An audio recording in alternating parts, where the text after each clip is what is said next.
Olá, queridos alunos do segundo ano do ensino médio. É um prazer novamente estar aqui com vocês, ainda para falar da filosofia de Kant. Nós vimos na aula passada o imperativo categórico de Kant, contido em sua obra A Crítica da Razão Prática. Na semana anterior, nós vimos a teoria do conhecimento de Kant, contida na sua obra A Crítica da Razão Pura. E hoje nós vamos corrigir os exercícios na íntegra em Kant. Qual é o motivo desse processo, meninos? Kant é um filósofo daqueles que são convidados sistematicamente para estarem nos vestibulares, seja na UEMA, na UFT, no Enem. A figura de Kant sempre está à disposição dos vestibulares e sempre é uma figura marcante. Portanto, nós vamos dar a devida atenção ao filósofo e nós faremos isso corrigindo os exercícios da página 50 à página 52. Peguem a apostilinha de vocês, eu vou abrir aqui a nossa aula para que nós possamos acompanhar na íntegra e vamos a ela. Ao invés de resolvermos ou iniciarmos a resolução dos exercícios pelo praticando, nós vamos iniciar as resoluções pelos resolvidos, porque há um exercício fundamental para nós em Kant. Vejamos. Esse é o exercício 2, que diz: o que é o juízo e qual a diferença entre juízos a priori e juízos a posteriori? Uma pergunta fundamental na teoria do conhecimento de Kant. Nós, segundo Kant, possuímos juízos ou a capacidade de emitir ideias sobre os objetos. Essa capacidade de emitir ideias também pode ser a capacidade de colocar em prática formas aos objetos. Muito bem. A pergunta ela pode ser resolvida da seguinte maneira. Para Kant, o juízo é uma reunião de sentenças sobre os objetos. O que significa isso? O juízo é a capacidade que nós temos de enumerar, qualificar, quantificar, analisar, compor uma ideia sobre determinado objeto, sobre uma árvore. Uma árvore é um vegetal, está no reino vegetal. Nós sabemos que cada árvore tem suas especificidades. Ela pode ser uma angiosperma, uma gimnosperma, ela pode ser uma briófita, uma pteridófita e assim por diante. Nós podemos também qualificar esses objetos, podemos chamá-los de verde, azul, nós podemos chamar de roseira e pé de cana, ou seja, enfim, o fato é que nós temos essa capacidade de emitir ideias sobre as coisas. Muito bem, o juízo é uma reunião de sentenças sobre os objetos determinadas através da razão, cujo objetivo é identificar e caracterizar o objeto. Muito bem, dividimos o juízo em dois, os juízos a priori e a posteriori. O juízo a priori é aquele que está contido no meu intelecto. É uma habilidade, é uma capacidade que eu tenho no meu intelecto de fazer uma espécie de formatação dos dados que eu recebo pelos sentidos e, a partir daí, criar características ou identificar características para cada um dos objetos. E os juízos a posteriori são aqueles que eles se resumem ao princípio de identificação que nós fazemos através dos sentidos. Ou seja, os juízos a priori são experiências dadas a partir dos sentidos. A reunião dos juízos a priori e a posteriori, obviamente, resultará no juízo sintético a priori, que Kant chama de o juízo fundamental, essencial, para que nós alcancemos a verdade ou alcancemos o conhecimento a partir da nossa razão, identificando as características dos objetos. Ok? Muito bem. Seguiremos para o exercício 1 do praticando. Ainda na teoria do conhecimento em Kant, a pergunta que se faz é assim: qual a diferença entre fenômeno e nômeno para Kant? Qual a diferença entre fenômeno e nômeno para Kant? Kant acredita que qualquer conhecimento que nós possamos emitir, ou qualquer características, ou qualquer juízo que nós possamos emitir sobre um objeto, ele depende exclusivamente dos sentidos. para que, obviamente, nós possamos identificar esses objetos. E, a partir da intuição, obviamente, permitir que os meus juízos sintéticos a priori formatem aquilo que eu estou observando para, em seguida, caracterizar esses objetos. Então, meninos, fenômeno é tudo aquilo que nós podemos captar pelos sentidos e que nós podemos criar ou enumerar ideias a partir desse primeiro contato. Muito bem? Só podemos conhecer aquilo que é fenômeno, segundo Kant. Não podemos conhecer nada além daquilo que se revela como fenômeno. Ou seja, algo que não esteja ao alcance dos sentidos, obviamente, não é da alçada humana chegar a uma conclusão determinada sobre as causas desse objeto e muito menos das características desse objeto. Nós jamais vamos chegar à essência das coisas, segundo Kant, nós não temos essa habilidade, e jamais nós vamos identificar aspectos que são transcendentais na realidade ou ulteriores. Significa que esses objetos não estão ao alcance dos sentidos. Por exemplo, o espírito.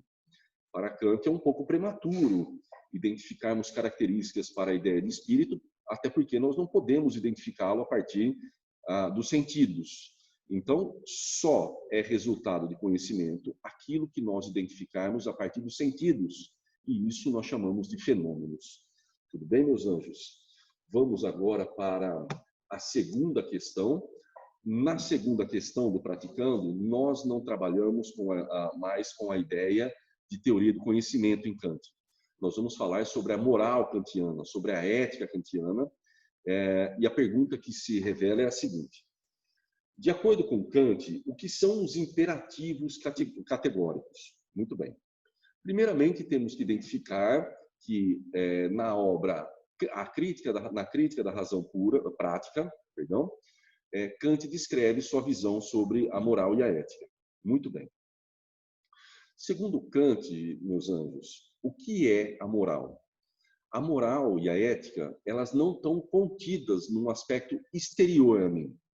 Não são fruto da sociedade, não há imposições sobre mim, as correções que são feitas, segundo Kant, são razoavelmente afastadas, caso eu queira, caso não. Obviamente que se não são os aspectos exteriores a mim, se não é o meio que condiciona a minha moral, isso deve estar, obviamente, relacionado à minha própria capacidade racional de identificar aquilo que é certo ou errado, bom ou ruim, justo ou injusto. Ou seja, é na razão que nós interpretamos e validamos aquilo que é essencial para que as relações humanas sejam harmônicas, ou sejam razoáveis, ou sejam equilibradas. Vejam, meninos, isso vocês podem fazer uma experiência com vocês mesmos.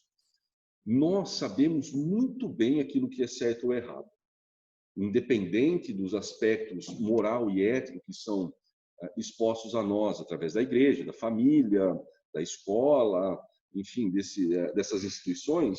Nós sabemos muito bem aquilo que é certo ou errado. Vamos citar um exemplo. Imaginamos que eu esteja caminhando em uma rua, como o exemplo da aula passada, eu encontre uma carteira. Essa carteira é identificada, eu consigo identificar a pessoa pela sua identidade, inclusive até um número de telefone, para que eu possa entrar em contato com ela. E lá nessa carteira tem R$700. O que fazer, segundo Kant?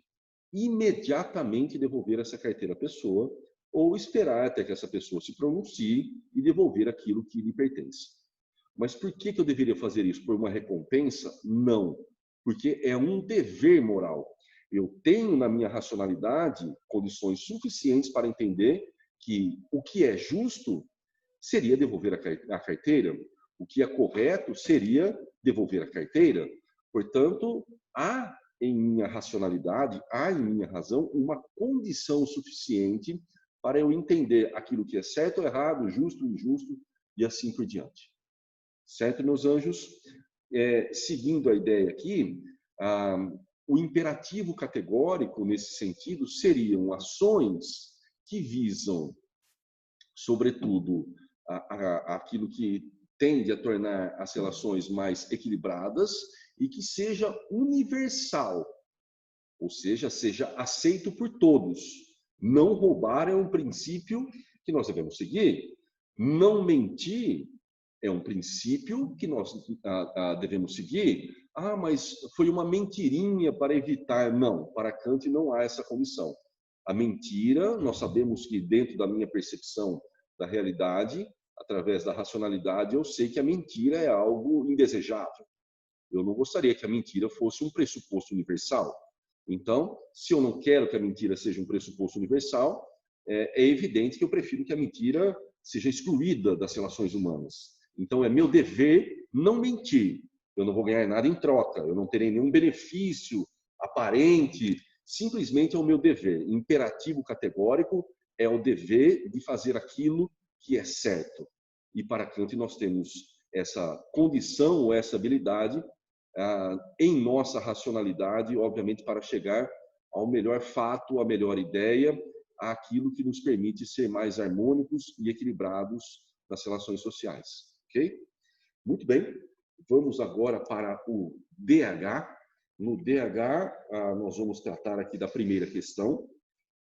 Obviamente que nós vamos repetir a ideia que foi colocada no exercício anterior, já que o exercício está falando justamente sobre o imperativo categórico. A pergunta que se faz, depois que vocês lerem o enunciado, a pergunta que se faz é a seguinte: de acordo com a moral kantiana, a falsa promessa de pagamento representada no texto, a letra C está correta. Opõe-se ao princípio de que toda ação do homem possa valer como norma universal. Ou seja, a mentira, ela não é aceita de forma alguma para Kant, pois está contido no dever moral do homem, obviamente já analisado e concebido por nossa racionalidade, que a mentira deve ser afastada das relações humanas. Ela não deve ser aceita em hipótese alguma. Por que eu acho que isso não deve ocorrer? Porque eu espero que todos também ajam da mesma forma, para que, obviamente, a mentira não seja um princípio nas relações humanas e, obviamente, apodreça essas mesmas relações, ok? Vamos agora para a segunda questão. A segunda questão, ela é muito interessante para nós, porque ela retoma a ideia de teoria do conhecimento em Kant, e após a leitura do trecho com vocês aí, eu vou ler o enunciado aqui. O trecho em questão é uma referência ao que ficou conhecido como Revolução Copernicana na filosofia. Nele confrontam-se duas posições filosóficas. A resposta correta é a letra A. Quando vocês lerem o texto, vocês vão perceber que há duas formas de entendimento sobre a realidade, sobre a teoria do conhecimento. Uma em Hume, que obviamente se torna um filósofo cético, ele não aceita que seja provável nós alcançarmos um conhecimento verdadeiro. O que nós temos são somente hábitos, já que os objetos, quando imprimem o conhecimento sobre nós, se eles se alterarem, obviamente que nós não teremos uma forma suficiente para alcançar a verdade sobre eles. Já para Kant, nós podemos sim alcançar o conhecimento verdadeiro, porque não são os objetos quem imprimem conhecimento sobre nós. Somos nós quem imprimimos conhecimento sobre o objeto através dos nossos juízos a priori, ou seja, através da minha cognição, do meu intelecto. Eu observo um objeto e, a partir da formatação, da análise, da formulação de dados que se dá em minha cognição, eu passo a nomear e conceituar esses mesmos objetos. Então, eu passo a falar que a folha da árvore é verde, eu passo a falar que a rosa da roseira é rosa, e assim por diante. Eu passo a identificar pelos sentidos, e somos nós, portanto, quem imprimimos conhecimento ao objeto. Mas e se o objeto ele muda ou não muda? Não, o objeto ele tende a ser estável quanto à sua condição. O que muda é a percepção do homem sobre esse mesmo objeto. Por isso que nós temos uma evolução contínua na ciência. A ciência, segundo Kant, é o resultado justamente dessas análises a priori, ou dessas análises que nós fazemos na nossa cognição, que nos permite evoluir quanto aos dados que nós podemos dar em relação ao objeto. Aqui é uma passagem, eu coloquei um quadrinho aqui para vocês se guiarem nessa ideia. Em Copérnico, quando houve a Revolução Copernicana, nós sabemos que nós tivemos uma passagem do conhecimento geocêntrico para o conhecimento heliocêntrico. A revolução copernicana que Kant faz é que ela tira do objeto, nós vamos fugir da ideia de que é o objeto quem imprime conhecimento sobre aquilo que ele representa. Não. Segundo Kant, somos nós quem imprimimos conhecimento ao objeto. A árvore existe porque ela existe. Não há como explicar isso, infelizmente. Mas nós podemos dar qualidades, nós podemos quantificar a árvore, nós podemos classificar as árvores, nós podemos enumerar os tipos de árvores e assim por diante. E quem faz isso somos nós através da nossa cognição ou do nosso intelecto. Tudo bem, meus anjos? Seguimos para a terceira questão. A terceira questão, ela diz o seguinte, meninos. Kant destaca no texto o conceito de esclarecimento, fundamental para a compreensão do contexto filosófico da modernidade. Esclarecimento, no sentido empregado por Kant, representa o quê, meninos? Vamos contextualizar Kant aqui. Kant, ele é do século XVIII. Kant é o auge do iluminismo, né, meninos? A racionalidade é elevado ao máximo com Kant. E, segundo Kant, nós finalmente nos libertamos dos grilhões da igreja, das superstições, das falsas crenças, dos velhos modelos ou dos velhos métodos que se passaram na filosofia, ou seja, o homem atingiu a sua maioridade intelectual. Então, é a partir da modernidade, segundo Kant, que nós atingimos a nossa maioridade usando a racionalidade como ferramenta ou como instrumento para que nós possamos alcançar o conhecimento suficiente nos aspectos moral, ético, político, social, econômico e assim por diante. Então, isso está contido na letra A. Segundo Kant, a reivindicação de autonomia da capacidade racional como expressão da maioridade. Nos libertamos finalmente da Idade Média, nos libertamos finalmente de alguns princípios que haviam sido ou que estavam contidos na Idade Antiga, e agora finalmente nós atingimos o nosso ápice enquanto homem, segundo Kant. Ok? Seguimos adiante, meninos. Nós vamos falar agora dos complementares. Esse exercício dos complementares, ele é sensacional. Sensacional porque ele é um exercício muito didático, muito simples de ser entendido e, obviamente, muito rico nas suas informações a respeito de Kant. Muito bem. Nós temos aqui um enunciado, nós temos um texto, vocês leiam de antemão, tá, meninos? Com base na filosofia de Kant, assinale o que for correto. Muito bem. No 01, nós temos assim: o método de Kant é chamado de criticismo, pois consiste na crítica ou na análise da reflexão da razão, a qual, antes de partir ao conhecimento das coisas, deve conhecer a si mesma, fixando as condições de possibilidade de conhecimento, do conhecimento, aquilo que pode legitimamente ser conhecido e o que não. Então, percebam, meninos, que no primeiro exercício, no 01, Kant está falando que nós primeiro devemos identificar até onde nós podemos alcançar o conhecimento. E, obviamente, Kant nos coloca um limite. Nós só podemos conhecer aquilo que é fenômeno, aquilo que está ligado aos sentidos e, obviamente, que são perfeitamente cabíveis de serem interpretados por minha racionalidade. Então, essa crítica que Kant faz é uma tentativa de identificar a capacidade e os pressupostos da razão a fim de alcançar o conhecimento. Okay? No 2, Para Kant, uma vez que os limites do conhecimento científico são os limites da experiência ou dos sentidos, as coisas que não são dadas à intuição sensível, a coisa em si, as entidades metafísicas como Deus, alma e liberdade, não podem ser conhecidas. Está correto, meninos. Lembram-se que essa segunda categoria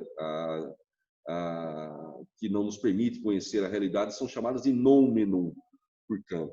Só podemos conhecer aquilo que é fenômeno, aquilo que se projeta além do fenômeno ou que é ulterior. Obviamente, nós não temos como alcançar o conhecimento verdadeiro a respeito desses entes. Ok, meus anjos? A 4. Kant mantém-se na posição dogmática herdada de Hume. Não. Hume e Kant vão romper, né, meninos? Hume, ele é cético, ele não acredita no conhecimento absoluto, e Kant afirma que o erro de Hume é justamente acreditar que são os objetos que imprimem conhecimento ao homem. Na verdade, somos nós, homem, intelecto, que imprimimos conhecimento ao objeto. Okay? Na 8, o sentido da revolução copernicana, operada por Kant na filosofia, é que são os objetos que se regulam pelo nosso conhecimento, não o inverso. Ou seja, o conhecimento não reflete o objeto exterior, mas o sujeito cognoscente constrói o objeto do seu saber. Ou seja, a árvore, ela existe em si mesma, mas nós projetamos uma ideia sobre a árvore e, a partir disso, nós damos características a ela, formas a ela.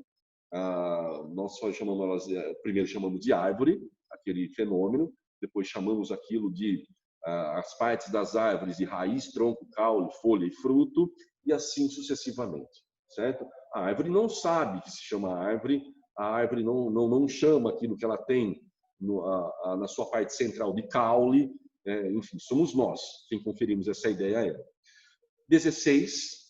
Com a sua explicação da natureza do conhecimento, Kant supera a dicotomia racionalismo e empirismo. O conhecimento que tem por objeto o fenômeno é o resultado da síntese entre os dados da experiência e as intuições e os conceitos a priori da razão. Perfeito, né, meninos? Enquanto Descartes e Bacon e Locke ficavam se degladiando sobre o racionalismo e o empirismo, Kant encontrou um meio termo entre essas duas posições e deu continuidade à filosofia com muito sucesso. Tudo bem, meus anjos? Então, era isso que eu tinha para falar para vocês. Na próxima aula, veremos Hegel. Atentem-se, tá, meus anjos? Em breve, talvez nós voltaremos, não sei, parece que está na iminência disso acontecer. Do mais, estudem e me cobrem. Fico à disposição de vocês sobre qualquer dúvida, tá? Um beijo, saudades, fiquem bem.